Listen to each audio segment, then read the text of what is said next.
Lisir wangi sliramu tumaking sirno ojo tangi kanmu guling awas jok ngetoro aku lagi bang wingo Jin setan kang tak utusi Dadyo sembarang Wojo layu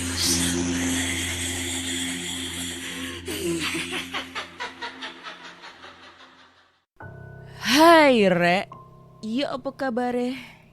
Ketemu lagi dengan aku si Ana di podcast kisah horor. Dan kita bertemu di episode 318. Dan di episode kali ini aku akan membacakan cerita horor ataupun email berhantu yang sudah dikirimkan teman-teman melalui podcast kisah horor@gmail.com atau di Instagram podcast kisah horor serta Google Form yang linknya tersedia di bio Instagram podcast kisah horor. Ya, jadi teman-teman, apakah kalian sudah melihat episode gua yang baru? Video gua yang ada di channelnya Lentera Malam? Anjay, gua kemarin habis collab sama Lentera Malam sama Bang Jamal ya. Dan udah tayang hari Rabu kemarin tanggal 16 gitu. Jadi buat teman-teman kalau misalnya kalian belum nonton nih cerita gua di Lentera Malam, kalian langsung aja mampir ke channel mereka, channel YouTube mereka. Nah, yang di situ tonton video yang paling baru, Pocong Lastri. Anjay, Pocong Lastri. Nah, itu cerita gua, anjay. Jangan lupa di-subscribe ya. Lentera Malam. Pasti juga pendengar gua di sini juga rata-rata subscribernya Lentera Malam kali ya. Ya pokoknya jangan lupa diramein di komentar. Wah ini Kak Ana ini, Mbak Ana ini, biar pada ini tahu kalau gue punya podcast. Nah, terus buat teman-teman juga kalau kalian belum mensubscribe channel YouTube gue, nah langsung aja subscribe, mampir ke channel YouTube gue namanya Ana Olive, langsung di subscribe, like, komen dan share ya. Di situ gue udah mulai aktif nge-YouTube, mau nge-podcast maupun explore. Nah, di situ guys, jangan lupa ya ditonton semuanya. Masih dengan batuk-batuknya ya. Dan langsung aja kita bacakan cerita horor yang sudah masuk di email nih ya. Banyak banget sudah masuk di email. Ya banyak lah, orang udah semingguan lebih gak update episode terbaru ya.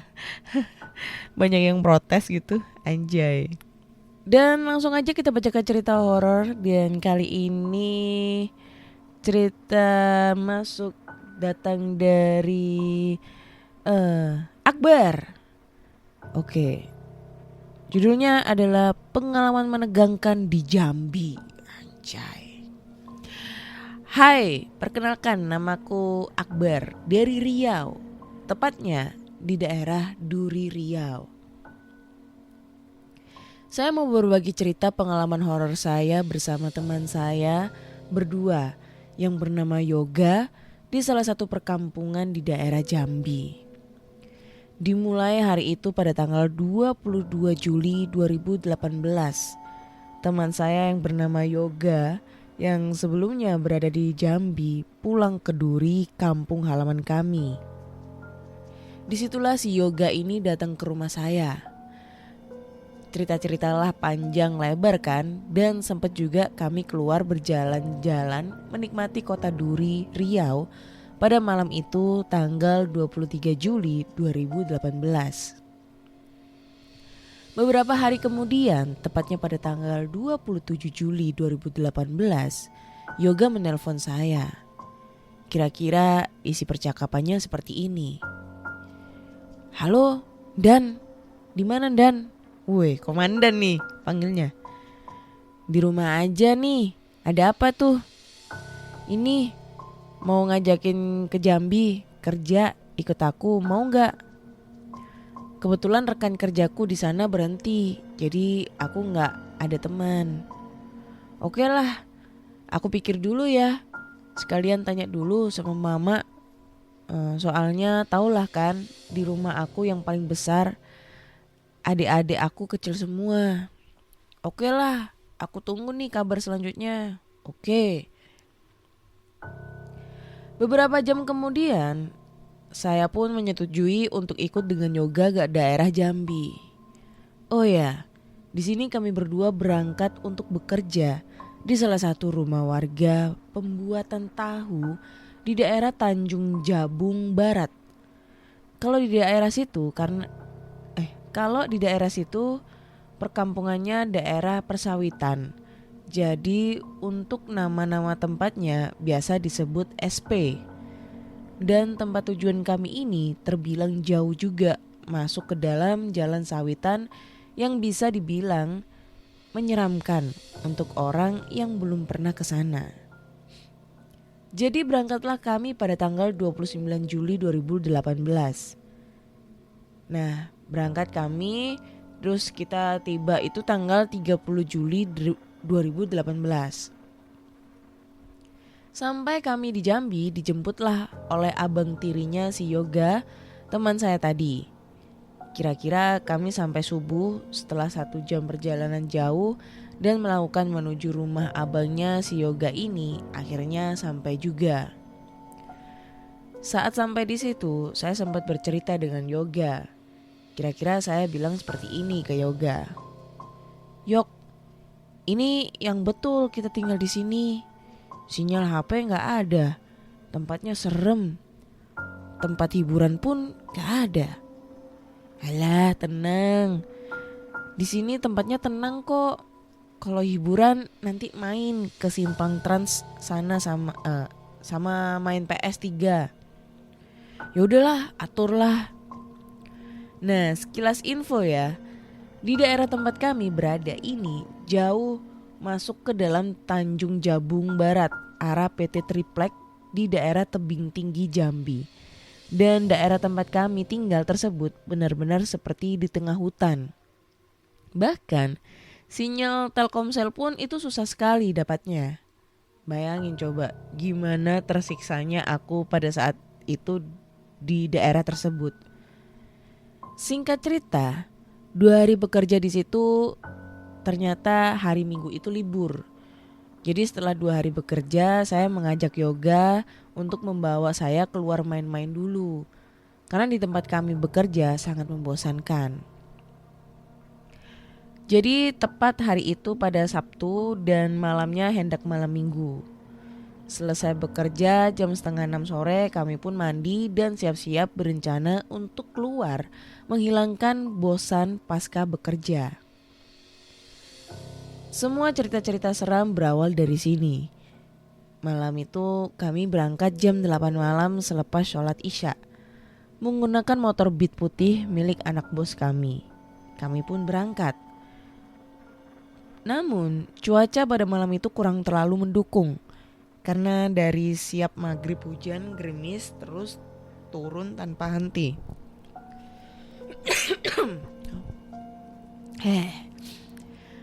Karena jalan kami keluar satu-satunya melewati sebuah kuburan tua yang sangat seram. Dan yang lebih bikin panik, lewat kuburan ini gak bisa kencang.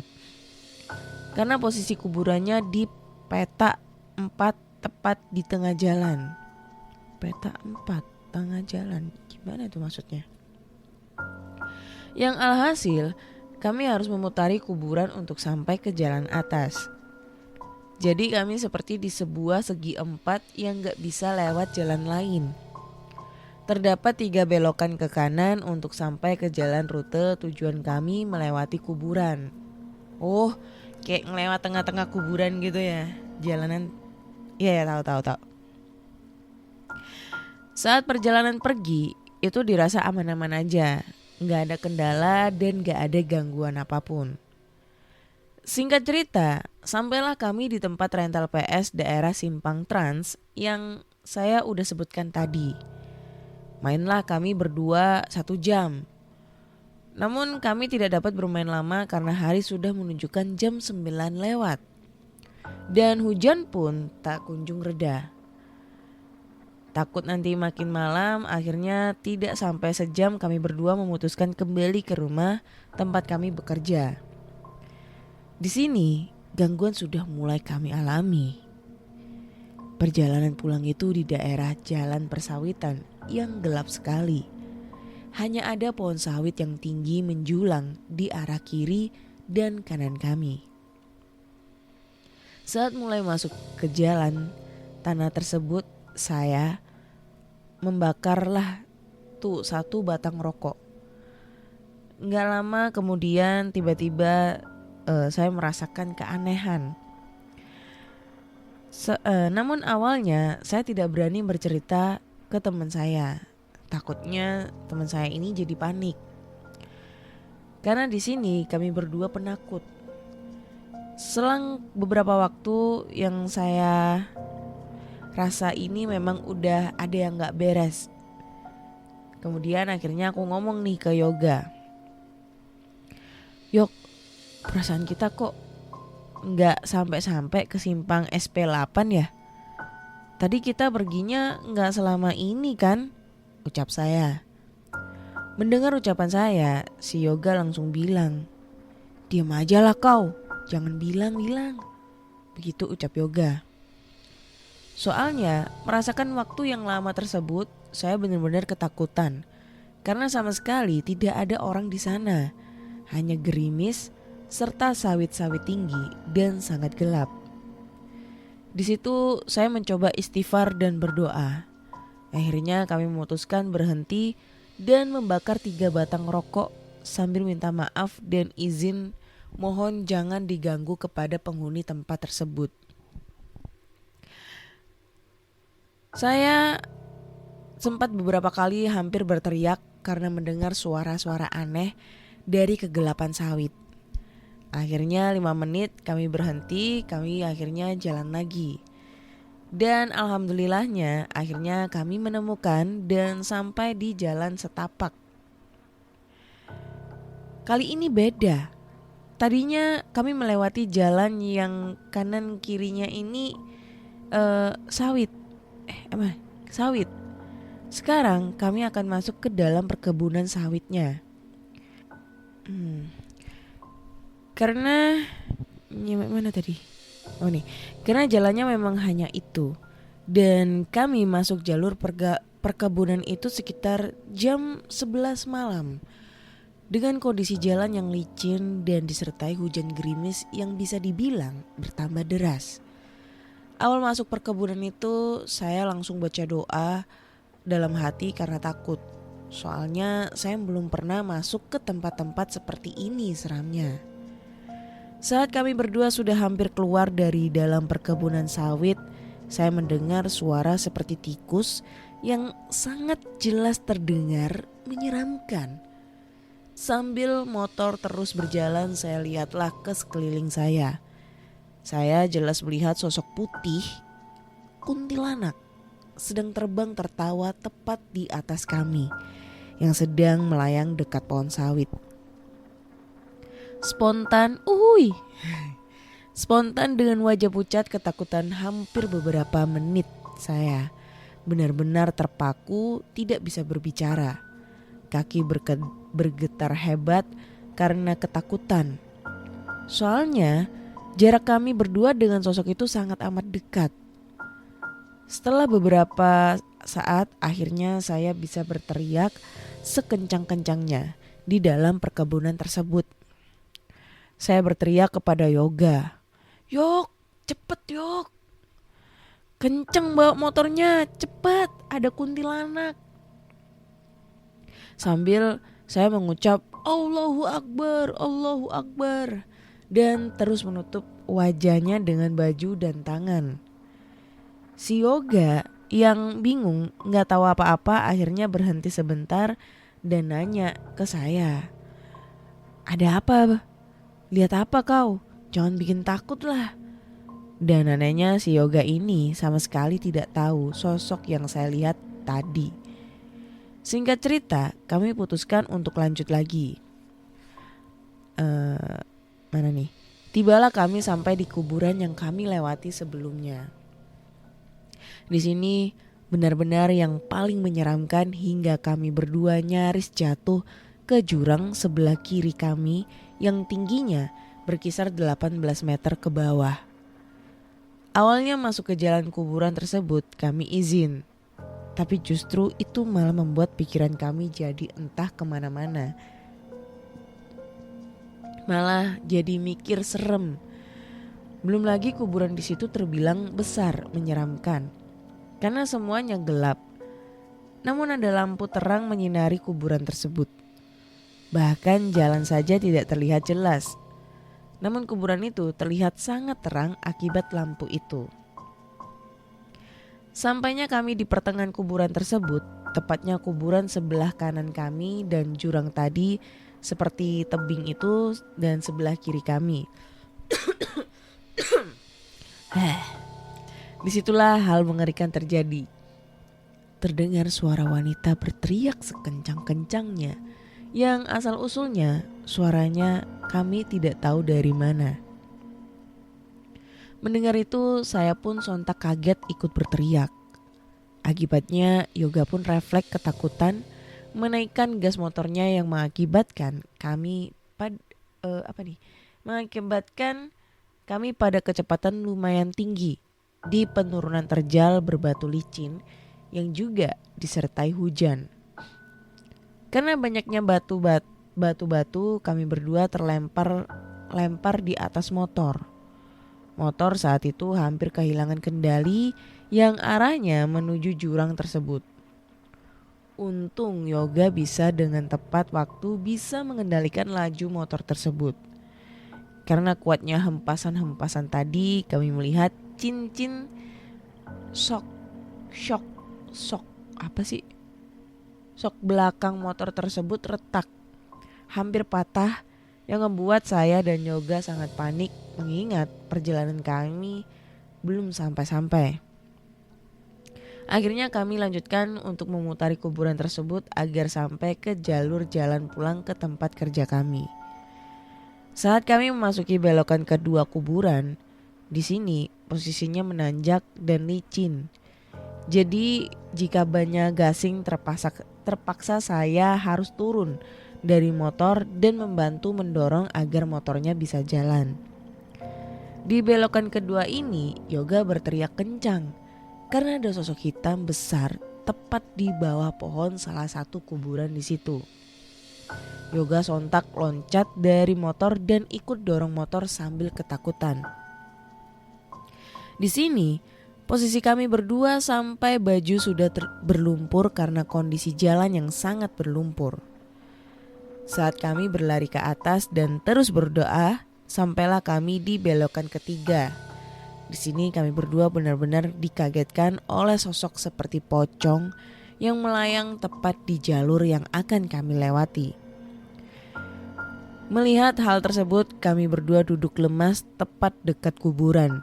Dengan wajah yang sangat ketakutan, kami saling memandang dan baca doa dalam hati. Kami berteriak dan posisi motor tumbang dan lampu mati. Tidak ada suara kecuali suara nafas kami masing-masing yang terdengar.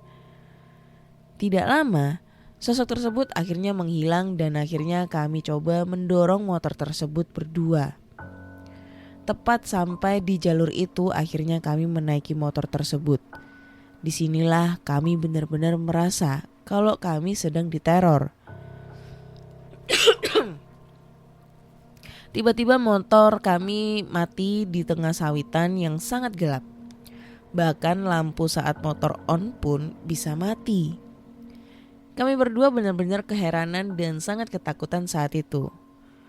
Kami memutuskan mendorong motor dalam keadaan jalan gelap yang kami pun tidak tahu arahnya. Sampai kami menabrak pohon sawit yang telah tumbang. Disitulah kami akhirnya berhenti dan duduk terdiam dengan punggung yang menempel. Kami pepetkan badan ke pohon sawit tersebut. Akhirnya selang beberapa waktu kami melihat cahaya motor milik warga. Alhamdulillah benar-benar datang pertolongan. Akhirnya bersama warga kami dibantu dan diantarkan pulang ke rumah bos kami di SP8 yang padahal jaraknya sudah dekat. Namun posisi kami yang trauma saat itu benar-benar tidak tahu harus bagaimana lagi. Akhirnya sampailah kami di rumah ibu tersebut dan saya dan Yoga dimandikan air jampe-jampe khas orang Jawa. Dan kemudian disuruh beristirahat. Keesokan harinya pasca trauma, saya memutuskan untuk pulang kembali ke Riau saja dan besoknya Akbar pulang ke Riau karena saya benar-benar tidak berani berada di sana lagi. Oke, tamat ceritanya.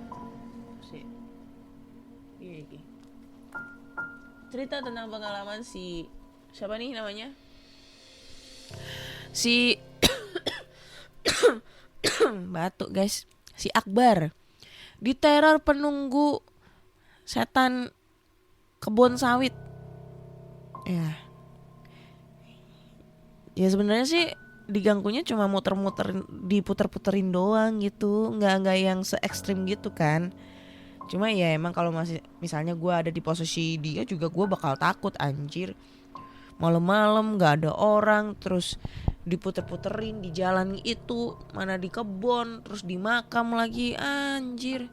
Bete pasti. Mana pakai motor. Pakai motor masih mending, masih bisa didorong ya. Pakai mobil, didorongnya bagaimana, posisi sendirian ya. Ribet, nggak bisa, berat gitu. Jambi kemarin kebun apa tuh? Kebun sawit juga ya di Kalimantan ya. Sekarang kebun sawit di Jambi. Emang Indonesia ini kayak akan perkebunan ya. Gini masih ada aja yang mau ngejatuhin orang Indonesia. Kalian tuh tidak bersyukur. Indonesia kayak akan alam-alam gitu kan. Kebun-kebun yang indah. Sudah, stop. Jangan kalian itu merusak alam di sekitar kita gitu ya. Serem, kurang greget. Tapi ya begitulah. Jadi untuk cerita kali ini sekian dulu ya. Buat teman-teman semua, kalau kalian pengen dengerin cerita-cerita seru, kalian bisa langsung aja dengerin di episode sebelumnya atau juga dengerin podcast gue di channel YouTube gue namanya Ana Olive. Dan kalau misalnya kalian penasaran nih cerita gue yang ada di Lentera Malam, gue udah masuk di Lentera Malam, Jalan Gelap, jangan ditonton ya. Itu ceritanya udah amburadul banget, gue dihujat sama netizen di situ ya. Jadi jangan ditonton. Terus gue juga ada di Do You See What I See sama di Lonceng Misteri ya. Tapi kalau di Jalan Gelap di Lonceng Misteri itu ceritanya epic. Gue belum pernah cerita ke channel lain ataupun di channel gue sendiri gitu. Tapi kalau misalnya kalian mau gue cerita nih di podcast gue ini, tulis di kolom komentar di episode ini Pocong Lastri ya. Sebenarnya nama teman gue bukan Lastri, tapi dia yang minta Lastri gitu ya. Ya, jadi langsung aja tulis di kolom komentar, ceritain Pocong Lastri ya. Gak usah nonton yang ada di Lentera Malam kalau kalian minta diceritain di Pocong Lastri gitu. Oke, yaudah deh, bye bye, batuk gak kuat, bye bye.